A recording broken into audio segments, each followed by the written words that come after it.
왜 사춘기 자녀와 대화를 나누면 마찰이 많이 생길까요? 그 이유는 부모와 자식 간 생각 순서가 다르기 때문이다. 정반대입니다. 여기 지금 이 도표가 나올 텐데요. 이거부터 보셔야 돼요. 우리의 뇌는 첫째가 본능, 파충류의 뇌라고 그러거든요. 이게 두 번째는 이제 감정, 그리고 이성 이렇게 됐습니다. 그래서 포유류부터 이제 감정이 생기는데 이제 사춘기 때 이제 절정을 이루죠. 그러니까 우리는 어떻게 생각하냐면 우리가 미팅하거나 선을 보거나 이럴 때는 본능과 감정으로 먼저 판단을 다 내려요. 그리고 이성은 그거를 합리화시킬 뿐이죠. 이 뇌의 삼중 구조를 잘 알고 계셔야 됩니다. 근데 엄마는 이성적인 얘기를 합니다. 너 공부를 안 하거나 공부를 싫어하면 대학을 못 가? 그러면 직장을 못 얻어? 그러면 결혼을 못 해? 아주 3단 논법이 아니라 아주 5단 논법이죠. 이성적인 얘기로 시작해서 이성적인 얘기를 끝내. 근데 애는 뭐냐? 본능, 감정이 중요하다니까요. 그러니까 본능이 충족되고 그 다음에 감정이 해결이 되고 이 머릿속이 비워져야지만 그 다음에 이성적인 얘기가 들어와요. 그래 반대니까 이제 대충 돌아죠. 한번 생각을 합시다. 우리가 장자에 그런 얘기가 나와요. 어떤 얘기가 나오냐면 새가 다리가 부러져서 우연히 그 왕이 그 다리가 부러진 새를 이제 줍게 돼요.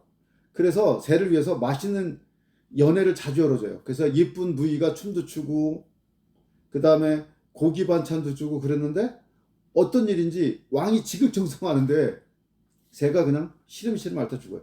그러니까 왕이 내가 이렇게 진짜 열심히 했는데 너 죽어버려? 그냥 갖다 버리라 그래. 그러니까 나이가 많은 신하가, 그러니까 현명한 신하가 옆에 있다가 새는 잘못이 없다는 거예요. 새가 원한 거는 지렁이지 고기나 예쁜 무희, 댄서가 아니라는 거예요. 왜? 그건 왕이 좋아하는 거다 이거예요. 그러니까 이게 똑같은 얘기입니다. 아이가 원하는 걸 먼저 캐치를 해야 돼요. 근데 부모가 원하는 얘기를 이성적인 얘기를 하고 있죠. 근데 이 이성은 언제 생기냐? 고등학교 2학년 말 정도에 생겨요. 애들이. 전전두엽에서. 애들은 뭐만 있냐? 사춘기 애들은 본능과 감정밖에 없어요. 그러니까 그걸 풀어주고 나서 아이의 머릿속을 싹 비워준 다음에 그 다음에 얘기를 해야죠. 그러니까 아이가 원한 거는 지지예요. 지지. 정서적 공간과 지지를 원했던 거지 지적이나 관리를 원했던 게 아니에요. 그래서 프레임을 바꾸셔야 됩니다. 그리고 너 왜 거짓말했지?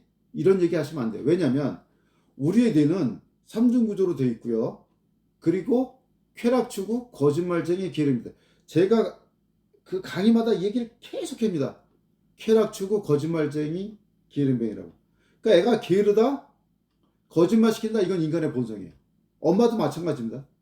지적질하지만 본인도 마찬가지로 쾌락추구, 거짓말쟁이, 게으름뱅인데 어차피 내가 이 집을 꾸려 나가야 돼. 그러니까 게으름 필 수가 없는 것 뿐이에요.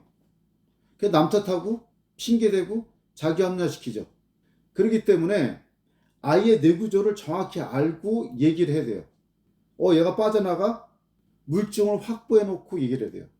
아이하고 약속해?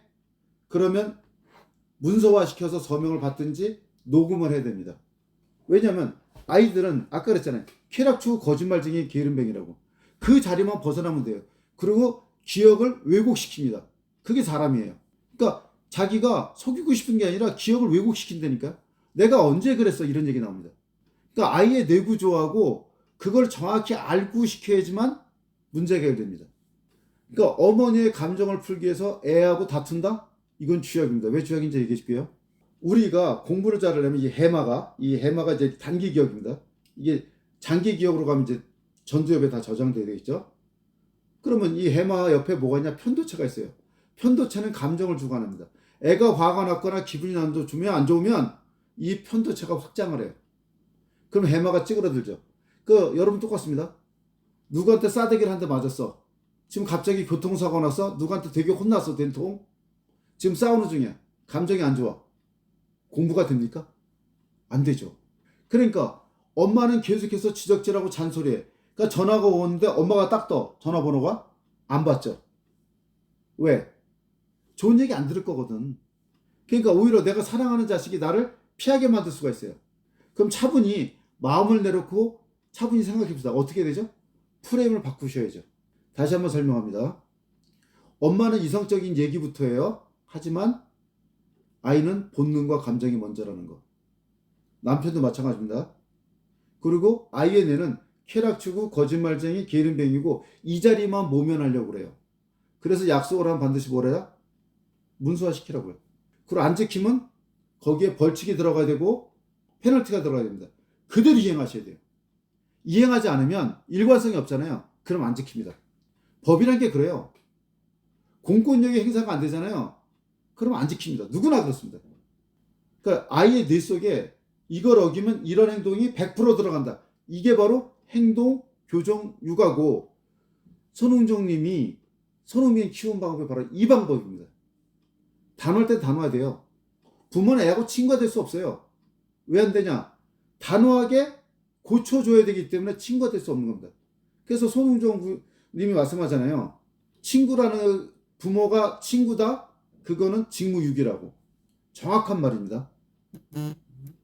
뇌구조를 이해를 하셔야 돼요. 그리고 거기에 맞춰서 아이와 대화를 나누셔야 됩니다. 이런 모든 거. 그 다음에 아이가 감정이기 때문에 동기부여하기 위해서는 서울대, 연대, 고대 투어 저희가 그 밑에 이제 달아놨거든요. 댓글에. 그런 감정 동기부여 시키는데 이때 또 서울대 가서 엄마가 따라가면 안 돼요. 왜냐면 너 이 대학 오려면 어떻게 해야 되는데 이렇게 잔소리해요. 그럼 역효과를 냅니다. 한번 전문가가 서울대라든지 연세대, 고려대 그걸 보여주고 아이가 느끼게끔 만들어야 돼요. 동기부여 또 시키는 프로그램이 있어요. 그래서 진짜 현명한 부모는 손흥정님처럼 자녀 교육에 확고한 가치관과 철학이 없다면 오히려 위임하는 게 훨씬 낫습니다. 그래야지 아이가 바뀔 수 있습니다. 동기부여는 그렇게 시키는 게 아니라 이런 거예요. 고려대 간 다음에 한성대를 가요. 그럼 애가 비교가 돼, 저절로. 그럼 내가 고려대 가는 게 낫겠다. 지가 느끼게 해주고 깨닫게 만들어줘야 됩니다. 그리고 본능과 감정부터 얘기를 해주세요. 그러니까 부모님이 말씀하시는 그 프레임 자체를 바꿔야 됩니다. 다시 정리하면 아이는 본능과 감정이 먼저다. 그거부터 얘기를 해주고 얘기를 나눠라. 그 다음에 아이나 모든 사람들은 쾌락추구, 거짓말쟁이, 게으름뱅이다. 반드시 남 탓하고 핑계댄다. 그렇기 때문에 물증을 잡아놓고 얘기를 나눠라. 그 다음에 모든 거는 문서화시키거나 녹음을 시키라. 거기에 안 지키면 페널티를 넣고 만약에 안 지키면 반드시 그 페널티대로 행해라. 그래야지 권위가 쓰고 아이가 고쳐진다. 그리고 아이가 정말 좋은 대학을 가는 게 좋잖아요. 왜? 주변에 좋은 애들이 있으니까. 그래서 서울대, 연대, 고대를 엄마가 아니라 전문가하고 같이 한번 투어하는 거예요. 특히 지방에 사는 친구들은 반드시 권합니다. 특히 연고정 같은 데 가잖아요. 그럼 되게 좋아합니다. 왜냐면 고대 연세대생들이 자기가 미팅한 애 중에서 잘생긴 애, 예쁜 애만 데리고 와요. 그러면 애들은 사춘기 애들은 간단합니다. 누나가 이뻐? 잘생긴 대학생들 있어? 그럼 그 대학 가고 싶은 거예요. 동기부여는 그렇게 시킨 겁니다. 어머니가 잔소리 시키는 게 아니라. 그걸 명심하셔야 됩니다.